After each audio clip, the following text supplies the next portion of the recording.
Hey guys, it's me Josiah again, and another beautiful afternoon right now. Right now, I'm just taking a break because later on I have another appointment to do. So, I did my Father's Day's video, but yesterday or last Friday, and it was kind of it was not very positive. So because you know why I had an argument with my father that day that it was bad that, but fathers are we need them in our lives. Sometimes that they don't see our point of view because it's normal. Okay, they have a different generation, a different time of thinking, and they think they're always right. Yeah, that's normal. You gotta forgive them because you know why they came from a time that is basically hard. My father did that. Okay, experienced World War II in the Philippines. Okay, but imagine that you're under occupation of that. Okay, my father can compare him to he grew up at the same time with that as what I call this hardship with that. That's everybody did. Okay, they were what I call this. They're not baby boomers. They're the war generation. Okay, people were born 1936. Baby boomers were born after 1940. So my father was born about 1934, around that age, around that time. You know, his people at this age that are, we see them right now, they're icons right now in Hollywood or in media or in history. But that's the same age as Burt Reynolds, John Voight, okay? Robert Redford. Okay, Robert Redford, my gosh, he's the same close age as my father.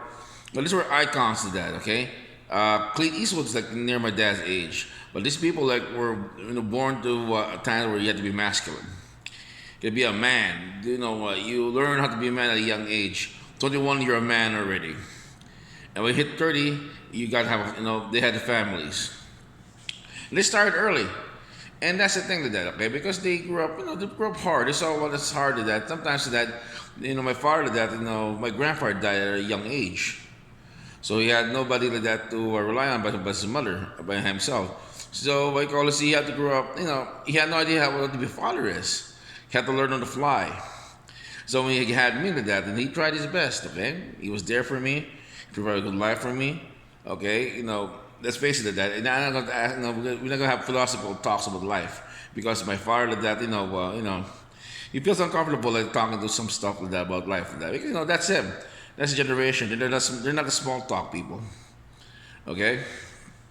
But when I was young, when the time when the pennies are down, when everything in those crisis, he was there to say, "Hey, everything's gonna be all right. Okay, just don't think. I'll handle it. We'll push through it." And that's the thing. But if look at right now like that, okay, my generation did that, we call us in as used to that. So because that's why when President Trump became the president of that, my generation was, we saw a good leader then because you know why? He's a no gruff father. They said, you know what, we'll do this, and we'll do it. We'll require a sacrifice, but let's do it. Let's cut the emotion out of it. Let's just do it.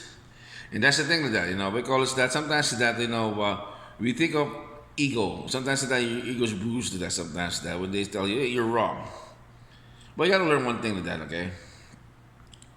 We call it that, sometimes that people's point of view is different from you.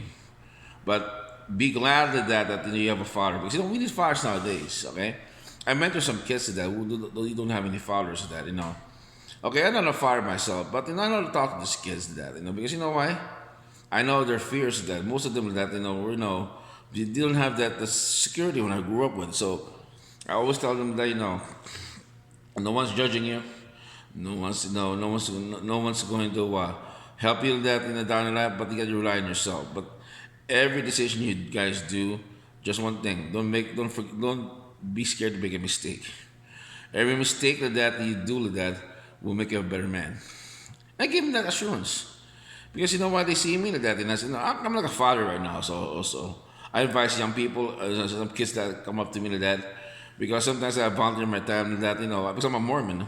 I volunteer my time sometimes with with what with some kids that who need guidance. So I volunteer my time over there, and also I also volunteer my time also around here When young teenagers that need to talk, I talk to them. So you know what, guys?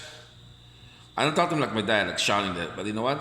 I learned from my dad that one thing: shouting at that doesn't work. So so I learned from him is to be tough, but you got to be reasonable.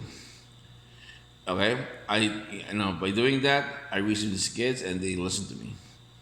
Okay, but what it calls by doing that, they listen to you. That's the thing I taught my father taught me that. But we grew up with other fathers also. Okay, and besides my dad, I had a good upbringing with him present, but also had a good support system around me. I had also as a kid, I had my neighbor, my my my my friend's father, Mr. Harris Tevis, good man also taught me how to be a good man also as a young kid. Also, my mentor was also that my boss, that my football coach was a good mentor also. My martial arts teacher was a good mentor.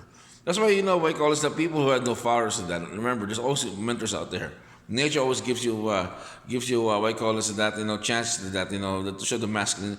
Some masculine things come to your life. You just never know it. And that's the thing.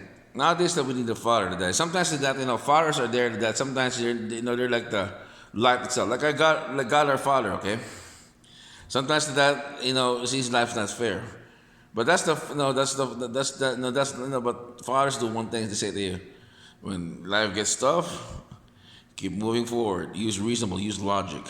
Learn from our mistakes. Life is not hard, and life is not hard if you learn how to cope with it and count your blessings. I try to count my blessings to that. It's hard to that because I always think negative. But remember, count your blessings, be grateful. There's not always, life's not going to be beautiful all the time. But think positive. Look at me. I'm complaining about life. What's behind me? A pool. A good clubhouse to hang out with. See, remember one thing. Okay? If you think that life's not fair to that, it's fair enough for you. So I call this that, be grateful you have everything, especially a father, to show you what life is all about. Sometimes it's tough on you, but that's his job. That mommy is there to coddle you. Daddy's there to kick your ass. Like I told, I'm mentoring one kid to that. Okay, I'm tough on him. I told him that no one's there to kick your ass. I'll kick your ass off the planet that I have to motivate you. And he did. He listens to me. He finished high school and he's going to college right now. That's what we need nowadays. That tough love. It's hard, because it's hurt, but remember one thing. Tough things make you tough people. And what fathers are for, make you tough.